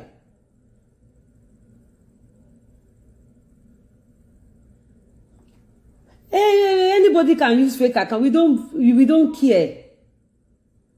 We don't care. You don't understand. Lola de Yemi, I don't care. But one thing, Tolong bless me pẹ̀lú ni pé me wà yìí, I'm not a social media person. Business mi ló gbé mi wá sórí social media. I hope you all know that. I'm not a social media. When I have shop in Abule Egba, did you see me on social media? When I have shop in Ogba, did you see me on social media? It was 2017 I started my business here in on Island. Kó tó gbé mi wá sí social media nìyẹn. Kí dẹ̀ ló gbé mi wá, mò ń jó, mò ń polówó, mò ń wọṣọ. Àbí bẹ́ẹ̀ kọ́? Ngbà tó dé yá, wọ́n bẹ̀rẹ̀ wèrè. Ngbà tó dé bẹ̀rẹ̀ wèrè mi tí ìgbọ́n dáadáa ń kú tí ìyé mi. Bọ́ nísìnyí, mo ti mọnú àtẹ̀dọ̀ àti fún everything tán bá ṣe. Bọ̀ pé èèyàn kan o, wà wá sọ pé ó fẹ́ dàbú mi lọ́nà. Irọ́ ni, ó tó bẹ́ẹ̀. Irọ́, ẹ gbàgbé ẹ̀. I don't want people to blame official Lekan Alinsin. Government has nothing to do with people. Don't say government has brainwashed people with joblessness. No. I don't want to take that. People are evil and jobless. Simple. Ṣé government ló ní kélé gbéyàn lọ sí Canada kó lọ fi fraud ike rajà. Government ló ní kó gbowó lọ́wọ́ àwọn èèyàn kó má ṣe visa fún wọn. Ó dẹ̀ gbọ́gbọ́n tó lọ fi ń gbé journalist. Evidence dẹ̀ wà. Ṣé government ẹwẹ́ fún àwọn government yẹn lẹ̀. We just blame. Ẹ mọ èèyàn tí mo like jù láyé, mo like Buhari. Ẹni pé kò ń dáhùn. Kò sí ń tẹ́ máa sọ kò ní dáhùn. Kò ní dáhùn. Because tó bá fẹ́ ṣe, àwọn èèyàn kan náà ló tún máa ní má ṣe. Kò ní dáhùn. Bàbá wèrè fún ẹ, kò ní dáhùn. Bàbá yẹn, ó ya wèrè ju màálù lójú kan lọ, kò ní dáhùn. Kò ní dáhùn. Because àwa gangan, I need láti tún brain wa ṣe. Inú wa need láti máa dùn sẹ́ni tó ń ṣe dáadáa. Ìṣubú ẹni tó ń ṣe dáadáa ò gbọ́dọ̀ tọwọ́ wa bọ́. Kì í ṣe nítorí pé a need owó ẹni yẹn, bó nítorí pé àwa náà gbọ́dọ̀ máa sọ pé ọmọ wa gbọ́dọ̀ ga. Torí àwa náà fẹ́ ga.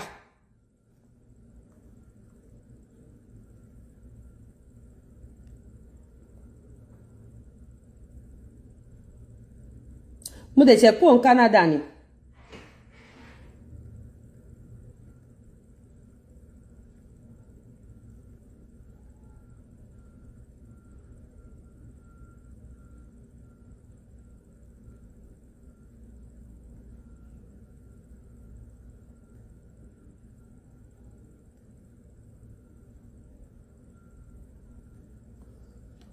Aruki ẹ wo Aruki yìí sìn àti Àṣọlé àwọn méjèèjì ẹ lọ bèrè mi lọ́wọ́ wọn wọ́n á sọ fún yín mi kì í bínú o but tí n bá gbé tọ́ parí tẹ́ bá rọ epo sí kò lè wálẹ̀.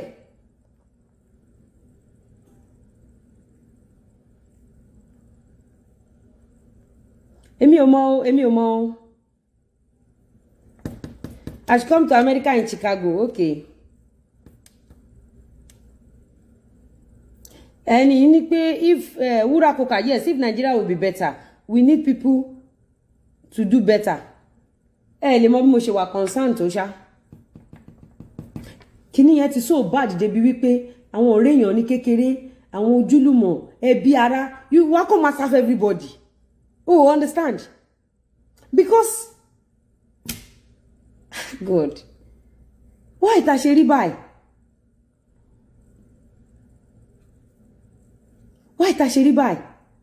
When I was little, my mommy would tell me, tó bá fẹ́ jẹ́yàn láyé, àwọn tó bá ń ṣe dáadáa, àfi kó nífẹ̀ẹ́ wọn o. Máa nífẹ̀ẹ́ wọn tó bá róbìnrin tó ń wa mọ́tò. Tí bá róbìnrin tó ń wa mọ́tò tí bá ń wò, wọ́n sì máa gbá mi, ṣó ti ṣàdúrà fún. Ó mọ̀ pé tí wọ́n náà bá fẹ́ lo mọ́tò láyé o gbọ́dọ̀ ṣàdúrà fún, which is true, thanks to my mom.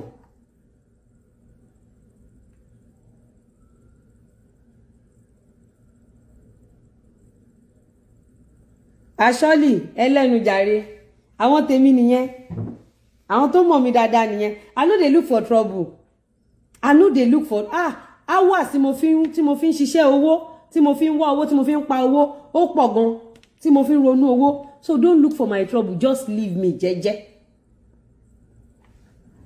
hours tí mo fi ń ṣiṣẹ́ owó tí mo fi ń pa owó ó pọ̀ gan.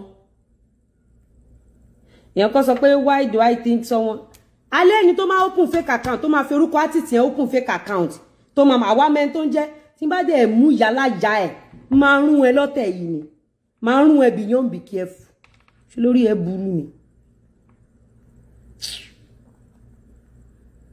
jẹ́jẹ́ mi ni mò ń lọ mò ń ṣiṣẹ́ mi ẹ jọ ṣe ẹ admire bí mo ṣe ń ṣiṣẹ́ ẹ admire strength mi ẹ admire ẹ respect strength mi pé tá bá ṣa obìnrin ogún sílẹ̀ eléyìí ṣe iṣẹ́ ẹ admire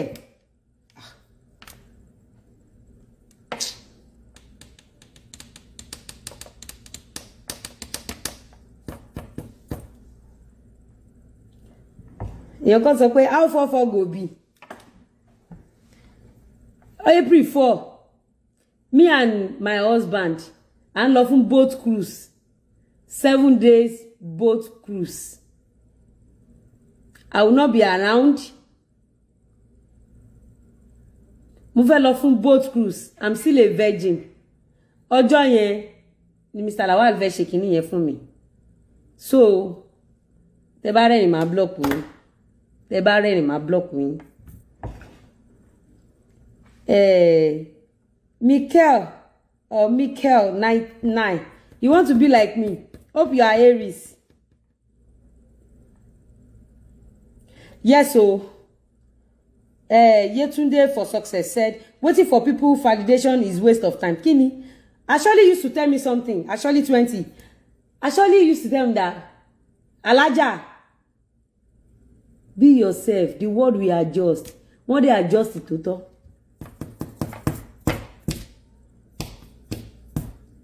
So yeah, I want to start blocking people now. Ọjọ́ 04 yẹn ni Mr. Lawal fẹ́ ṣe kíní yẹn fún mi. So gbogbo ẹni tẹ́ sọ pé bóyá oyún o, ọ̀nà oyún o, kíní kan no. April 4 yẹn mo ṣẹ̀ṣẹ̀ fẹ́ lọ já kíní yẹn. So ẹ̀yin lẹ máa sọ fún mi ṣó máa ń dùn yàn. Ẹ̀wọ̀ ẹ fi mi lẹ jẹ́ kí wọ́n máa lọ. Mo ti para tèmi tán.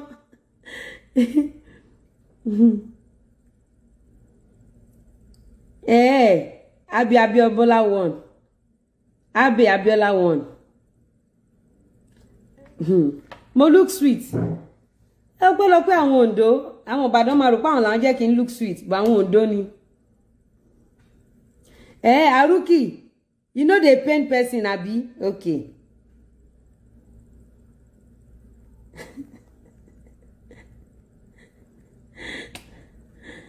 I should dance for you.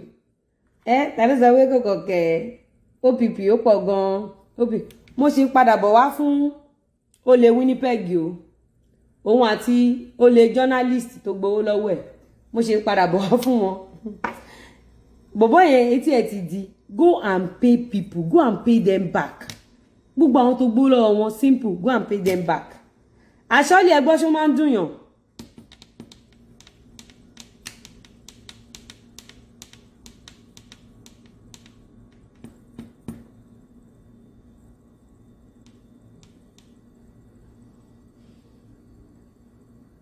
Okay, Gray Gideon said, tell Mr. Lawal to put oil, so it won't pain you. Which kind of oil? Is it groundnut oil or red oil? Please, I need more knowledge about that. Red oil. I think red oil will be fine. Abi, I should tell Mr. Lawal to put oil. Red oil will be fine. Aruki, you want to be like me? You. Just go and sit down somewhere. Fabulous Spice. Yes, so this platform, a máa ń ṣeré gan. Tọ́n bá dẹ̀ kàn wá léwo báyìí náà, a máa tíà fún wọn. Okay, Ayọ̀lá, Anifa, okay.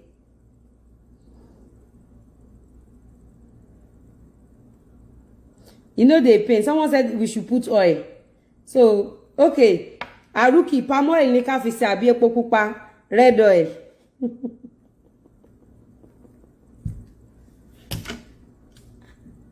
Yàtọ̀ sólè Winnipeg, gbogbo yín. Yàtọ̀ sólè Winnipeg.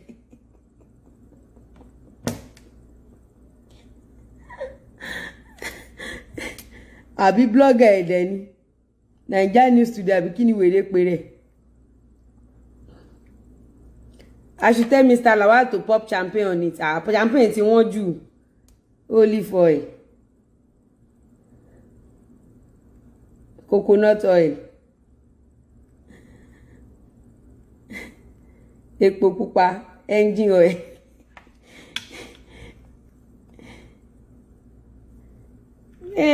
Ṣé kẹ́ fẹ́ calling ni?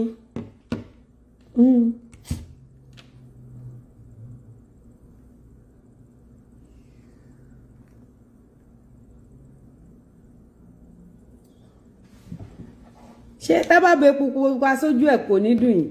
Mo sọ fún yín. Ẹ̀gbọ́n ní epo pupa ní kábùsì. Ẹ fi mí sílẹ̀, mo ń bínú lọ́sàn-án ti jẹ́ kí n rẹ́rìn. Froster Winnipeg.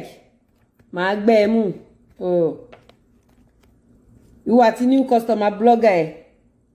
Mo tẹ̀ ti ládírẹ́sì yẹn lọ́wọ́. Anyama, Ashoni said saliva ńkọ́, ẹ fi pa itọ́. Inyama. Ha! Bacteria, àánú yín ṣe mí. Kí ló fẹ́ fi tọ́ pa?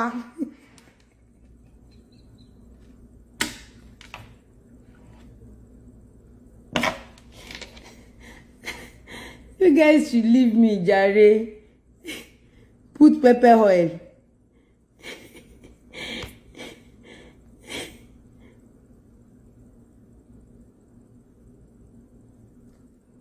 Mi mọ̀. Olórí sọ pé Olórí Demon said why you no wish you. Mi mọ̀. For real, mi mọ̀. Olórí Demon mi mọ̀ mi sílẹ̀.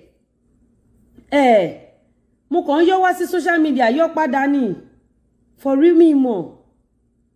Mo kàn kọ́ ti ń celebrate as in bí celebration yẹn ti ń lọ. Má lọ check. Ìyá dáadáa kọ́ ló bá mi lọ́rẹ̀ mi wọn. Kọ́ ló bá mi lọ́rẹ̀ mi màmá wa. Very nice woman. Mo lè gbàgbé oore tán ṣe fún mi. Someone said baby oil. Ká bá lọ fi baby oil sí. Téèyàn bá lọ lóyún lọ́jọ́ tán bá ṣe kíní yẹn fún yàn ńkọ́. Someone said òrí.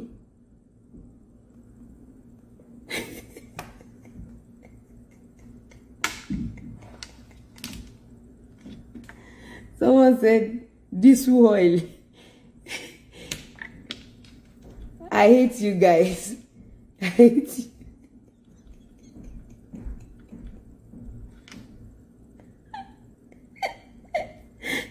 I will block you. Now red oil is pepper. Red oil. Pepper you don't. You want to do calling? We should put ice cream. You can put soyoyo. Ó máa funfun wọlé ni.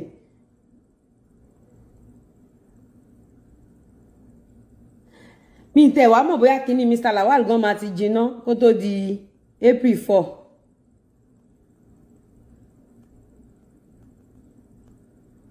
Avocado oil, Vaseline.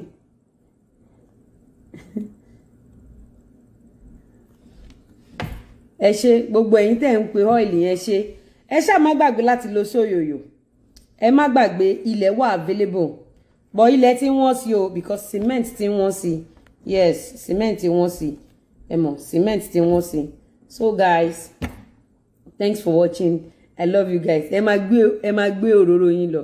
Fún nǹkan tẹ́ ṣe yìí, mo decide láti má jábàlé mọ́ ní April 4. Má sún di bí September. Mo jábàlé mọ́. I love you guys. Thank you so much. Thanks for watching. Thank you so much. I love you. I love you. I love you. If you are not too sure of the case, go and watch my program on 30th of January, and you will see one or two things there, and how his friends calling, and how they make some though ibi bayi mo ko fin to yin létí ni ibi ko la ma gbẹ́jọ́ wa mo ko fin to yin létí sílẹ̀ ni so that wọ́n ní sáré wá sọ pé Lizzy ti dé o ó fẹ́ lo power fún yan kan Lizzy ti dé o ó fẹ́ jẹ yan kan o Lizzy tún ti dé o ó ti ń bá yan jà mi kì í dédé jà o mi kì í dédé jà. I always be on my own, on my lane. I don't look for trouble. I don't look for people's trouble. I don't bring people down. But if you look for my trouble, ní lọ láláì faragbégbà. That is one thing about me. Aries ni mí. Ọmọ Ègún dẹ̀ ni mí. Ọmọ Ègún ni mí, ọmọ Ègún. Òun ni mí. Tó bá wá wàhálà mi, ní lọ láláì faragbégbà. And tó bá ṣe dáadáa sí mi, mi ní gbàgbé ẹ̀ o láyé mi. Tó bá dẹ̀ ṣe burúkú sí mi, mi ò ní gbàgbé ẹ̀ náà. So, kó tó ṣe burúkú fún yàn, kó tó ṣàìdá fún yàn, always think of tẹ́ni ìbá jẹ́ ẹni tí ò ní gbàgbé ẹ̀ ńkọ́. Tó bá dẹ̀ ṣe dáadáa fún yàn náà, rántí kò ṣe dáadáa fẹ́. Má fi ibi san oore.